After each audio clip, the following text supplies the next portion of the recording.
क्या क्या नई सॉन्ग रजाए इनके, कौन कौन सी नकलें नहीं उतारी। आज वही महमूद अचकज़ई ऑपोजिशन लीडर पड़ा हुआ। ये है सियासत। लेकिन आपने कभी महमूद अचकज़ई से कोई ऐसी गुफ्तगू सुनी जिससे आपको नजर आए वो बद अखलाकी कर रहा, बदतमीजी कर रहा?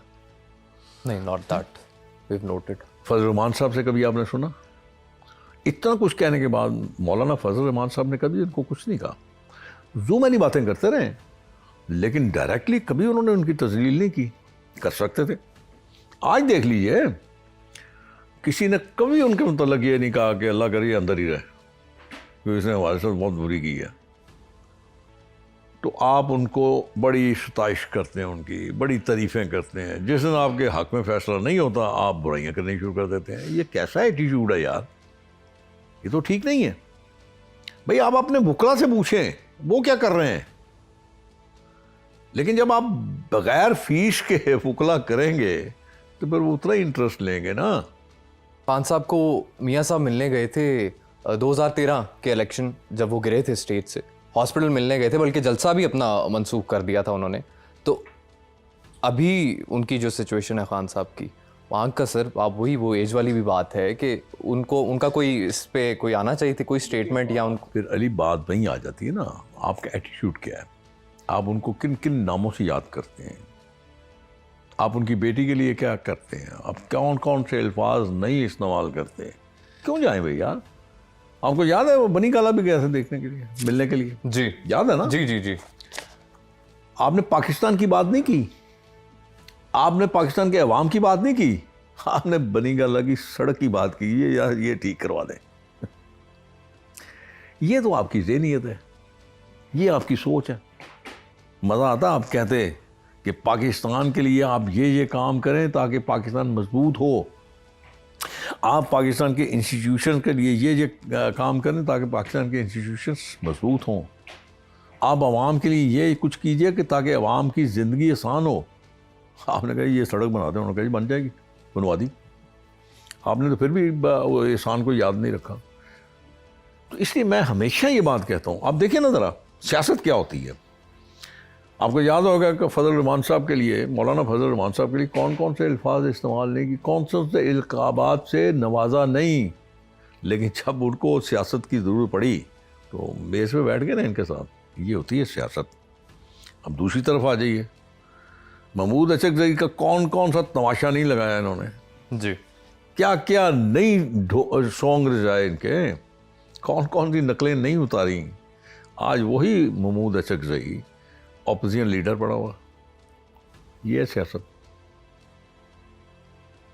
लेकिन आपने कभी महमूद अचकज़ई से कोई ऐसी गुफ्तगू सुनी जिससे आपको नजर आए वो बद अखलाकी कर रहा, बदतमीजी कर रहा?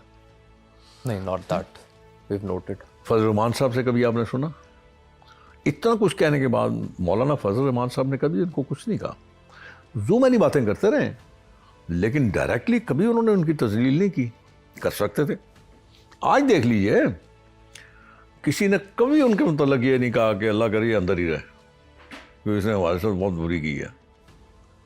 अब मैं आपके साथ सामने बैठा हूँ, मेरे साथ क्या नहीं किया, इसलिए कि मैं मियां नवाज शरीफ साहब के साथ था।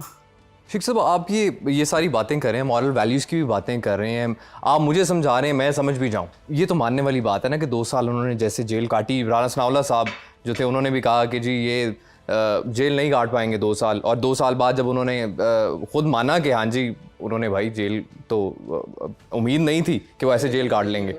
ना पहले कहना चाहिए था, ना अब कहना चाहिए। क्या ऑप्शन है उसके पास? क्या करेगा? तो काटनी पड़ेगी। ऑप्शन नहीं है ना आपके पास, इसके बगैर क्या करेगा? सारे जतन करके देख लिए, जलसे कर लिए, रैलियां निकालनी, तमाशे सड़कों पे लगा लिए, नतीजा तो कुछ नहीं निकला। सर, मियाँ साहब के जहन में इस सारी सिचुएशन को लेकर क्या उनका क्या ख्याल है? क्योंकि ये जैसे उनके साथ, चले मान लिया कि उनके साथ बुरा हुआ उनके टाइम पर, अब इनके साथ बुरा हो रहा है, अब ये आगे मकसद ये है कि ये चेन जो है, ये वाली चेन कब टूटेगी? देखिए मैं आपको कुछ करूं, जब उस वक्त हो रहा था नहीं करना चाहिए था। ये जो हुआ है इसमें मियां साहब का तो कोई ताल्लुक नहीं है। या हुकूमत का कोई ताल्लुक नहीं है। सजा दी सेशन कोर्ट ने, सजा दी हाई कोर्ट ने। अब हाई कोर्ट तो मेरी नहीं है यार। अगर मैं ये कहूं तो मेरे ख्याल में बड़ी ज्यादती। आप इसका मतलब है अपनी जुडिशरी पे उंगली उठा रहे हैं ना। जब आपके हक में फैसले होते हैं तो आप उनको बड़ी सताइश करते हैं, उनकी बड़ी तारीफें करते हैं। जिस दिन आपके हक में फैसला नहीं होता आप बुराइयां करनी शुरू कर देते हैं। ये कैसा एटीट्यूड है यार, ये तो ठीक नहीं है। भाई आप अपने वकला से पूछें वो क्या कर रहे हैं, लेकिन जब आप बगैर फीस के वकला करेंगे तो फिर वो उतना ही इंटरेस्ट लेंगे ना। क्यों आपके केसेस को इतना सीरियसली वो टेक अप करेंगे। अब शेख साहब, राना सनाउल्लाह साहब अभी आखिरी हमारे इंटरव्यू में वो थे और उन्होंने कहा कि जो आज हमारा वक्त है और आने वाला वक्त पीटीआई का नहीं होगा। अगर तो पीटीआई का वक्त इतना वो शोर हैं, आप सब इतना शोर हैं कि पीटीआई का वक्त नहीं है अब आगे, तो उनको फिर खेलने दें, आज़ाद उनको करने दें जलसा वगैरह। क्या करेंगे, कहाँ बात आते हैं, करते हैं, हर दफ़ा करते हैं, हर दफ़ा करते हैं। जो उनका जी चाह रहा है वो कर रहे हैं। पिछले कई दिनों से मेरे ख्याल में डयाला के बाहर पता नहीं क्या तमाशा लगाया हुआ। अल्लाह माफ़ करे, मैं तौबा करके कहता हूँ, इतने इससे ज़्यादा बंदे तो मैं इकट्ठे कर सकता हूँ यार, बगैर किसी मकसद के। मतलब ये चीज़ें ठीक नहीं है और ये आप बड़ी गलती कर रहे हैं। आप बार बार जो आप लोगों को सड़कों पे लाते हैं, अब अपनी जो आपके पास ताकत है ना, या जो डर है या जो खौफ है लोगों को, सियासी लोगों को, आप उस खौफ को ज़ायल कर रहे हैं। आहिस्ता आहिस्ता पता चल रहा है कि आपके बस ये रह गए आप। सर एक मांग अभी वो कर रहे हैं कि डॉक्टर जो हैं वो हमारे मुताबिक चेकअप, इलाज वगैरह की बातें हो रही हैं। एक पूरा पैनल ने चेक किया ना। अब इंतज़ार है कि वो क्या कहते हैं। अब देखें ना, इस उम्र में मुझे अब कोलेस्ट्रॉल की बीमारी है, मैं दवाई लेता हूँ। मुझे एंग्जाइटी की बीमारी है, मैं दवाई लेता हूँ। मुझे हड्डियों की बीमारी है, मैं हड्डियों की दवाई लेता हूँ। अब मैं दवाइयाँ तो मैं ले रहा हूँ, तो अब मैं ये कहूँ कि ये मुझे हुकूमत ने दे दी है, ये तो गलत है ना यार। अब ये तो नहीं हो सकता। इस उम्र में आके यही कुछ होता है। अब आप ये कहें जी कि एक्सरसाइज की मशीनें तो हैं लेकिन खुले में पड़ी हुई हैं, तो भाई खुले में पड़ी हुई तो क्या फ़र्क पड़ता है। आप शॉर्ट पहन के एक्सरसाइज ना करें, आप वो क्या कहते हैं उसको, ट्रैक सूट पहन के कर लें। बिल्कुल ठीक बात है शेख साहब, लेकिन जैसे शेख रशीद साहब हैं, अडयाला जेल का कॉन्सेप्ट ये बना हुआ था एटलीस्ट मेरे दिमाग में। तो जैसे शेख रशीद साहब ने कहा एक बारी कि अडयाला जेल तो पार्टी हाउस है, उधर तो जाते हैं तो उधर मौज लग जाती है, उधर तो खाने आते हैं, तो ये वो, तो ये कॉन्सेप्ट चेंज हो गया ना एकदम से। नहीं, अब भी वही है। असल में जो इनकी जेल, ये ज़हन में रखें, असल जो जेल शुरू होती है ना, वो होती है रात को मगरिब के वक्त। अच्छा, मगरिब से लेके सुबह फजर तक। ओके। क्योंकि आप बिल्कुल आइसोलेशन में चले जाते हैं। उस आपके उस सेल को लॉक कर दिया जाता है। शेख साहब, जरदारी साहब की अभी मैंने बात की, उन्होंने पहले भी कहा था और ये उनका कमाल है।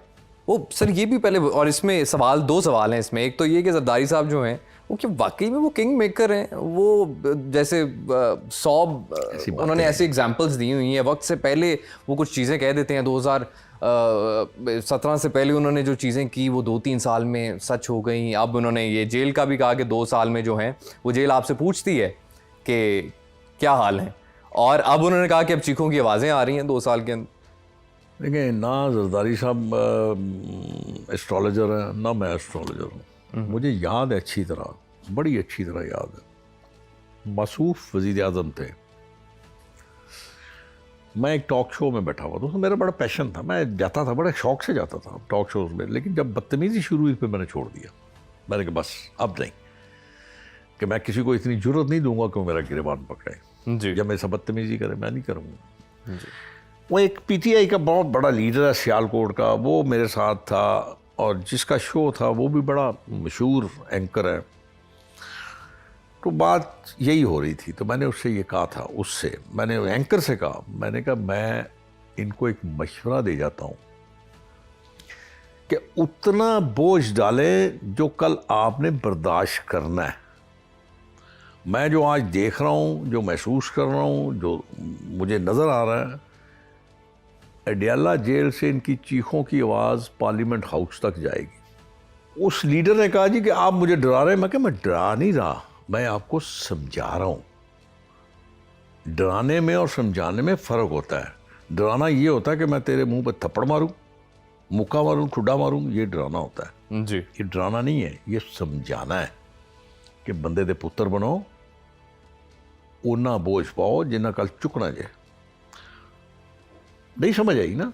आप ताकत में होते हैं ना, फिर आपको कीड़े अभी मकोड़े ये में बात, ये लोग भी यही बात कर रहे हैं, ये इसका फिर इसलिए क्या फंसे करें? हुए हैं ना, अब फंसे हुए हैं, अब फंसे हुए हैं ना, फंसे इसलिए हुए। मैंने बार बार कहता हूं यार, ये जब कहते हैं जी उसको निकालें जी, उसको वहां से कैसे निकालें? मुझे वो तरीका बता देना कैसे निकालें। वो एक ही तरीका है, सुप्रीम कोर्ट उस सजा को या तो कंडोन करे या उसको आप टेस्टिफाई कर दें। देन आप एक काम कर सकते हैं बस, कि आप एक मसी पिटीशन करेंगे प्रेसिडेंट के पास। प्रेसिडेंट के पास हैं कि वो आपको कंडोन कर सकता, ठीक है। अदरवाइज हुकूमत के पास जुडिशियल पावर नहीं है